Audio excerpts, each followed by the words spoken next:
जरा कल्पना कीजिए कि आपके पास दुनिया की सबसे बड़ी ताकत है।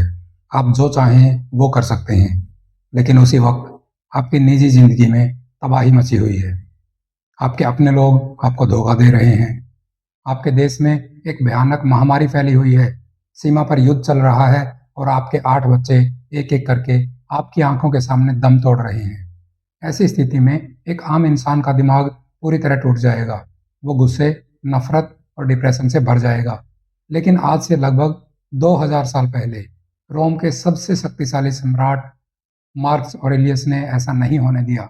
उन्होंने इस भयानक अफरा तफरी के बीच भी अपने दिमाग को एक शांत तालाब की तरह बनाए रखा।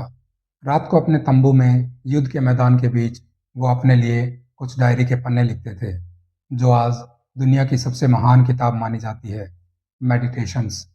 मार्क्स ऑरेलियस ने जिस जीवन दर्शन को जिया उसे विज्ञान और दर्शन की दुनिया में स्टोइसिज्म कहा जाता है। यह कोई किताबी ज्ञान नहीं है, यह मानसिक नियंत्रण का एक अचूक हथियार है। आज रात हम मार्क्स के जीवन से सीखेंगे कि जब हमारे आसपास की दुनिया पूरी तरह बिखर रही हो, तब अपने भीतर एक अटूट किला कैसे बनाया जाता है। मार्क्स ऑरेलियस और स्टोइक्स का पूरा दर्शन सिर्फ एक बुनियादी नियम पर टिका है, जिसे हम कहते हैं द डाइकोटोमी ऑफ कंट्रोल, यानी नियंत्रण का विभाजन। स्टोइक्स कहते हैं कि इस पूरी कायनात में हर चीज को दो हिस्सों में बांटा जा सकता है। पहला हिस्सा वो चीजें जो पूरी तरह आपके हाथ में हैं, जैसे आपके विचार, आपका व्यवहार, आपकी मेहनत, आपकी इच्छाएं और किसी परिस्थिति पर आपका अपना रिएक्शन।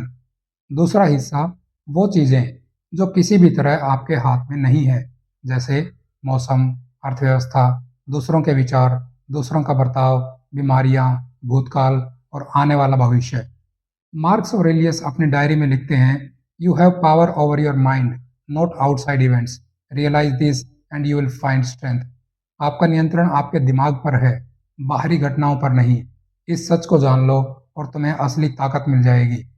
हमारी आधी से ज्यादा मानसिक बीमारियां और तनाव सिर्फ इसलिए है क्योंकि हम अपनी पूरी ऊर्जा उन चीजों को बदलने में लगा रहे हैं जो बाहरी सर्कल में है, जिन्हें हम छू भी नहीं सकते। अब इसे आज के दौर में रख कर देखते हैं। आप सुबह उठते हैं, सोशल मीडिया खोलते हैं और किसी ट्वीट या वीडियो को देखकर आपका खून खौल उठता है। आप किसी ट्रोल के कमेंट से परेशान हो जाते हैं। दफ्तर में बॉस के खराब मूड को लेकर पूरा दिन चिड़चिड़े रहते हैं, या इस बात पर घंटों रोते हैं कि किसी ने आपके बारे में कुछ गलत कह दिया।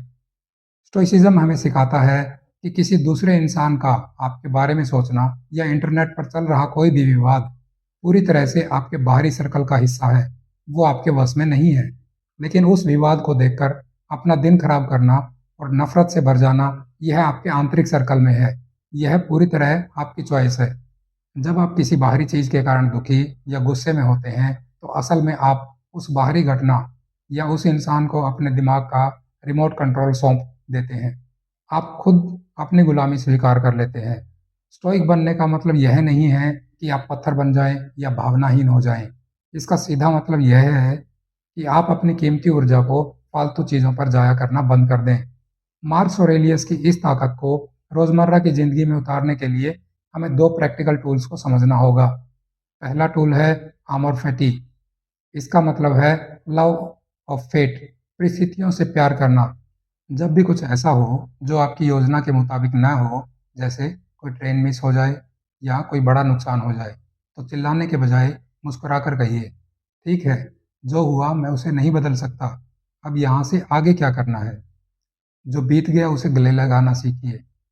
दूसरा टूल है द स्टोइक फिल्टर। जब भी कोई घटना आपको परेशान करे, तो खुद से यह सवाल पूछिए, क्या इस चीज पर मेरा सीधा नियंत्रण है। अगर जवाब हाँ, तो चिंता छोड़िए और काम पर लग जाइए। अगर जवाब है ना, तो एक गहरी सांस लीजिए और उस विचार को वहीं दफन कर दीजिए, क्योंकि उस पर सोचना अपने समय का अपमान है।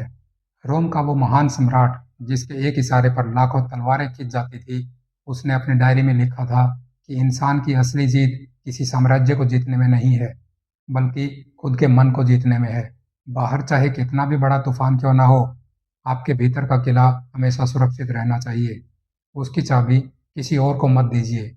आज रात जब आप अपने बिस्तर पर जाएं, तो बाहरी सर्कल की तमाम चिंताओं को कमरे के दरवाजे के बाहर ही छोड़कर जाएं। अपने भीतर के इस किले में विश्राम कीजिए।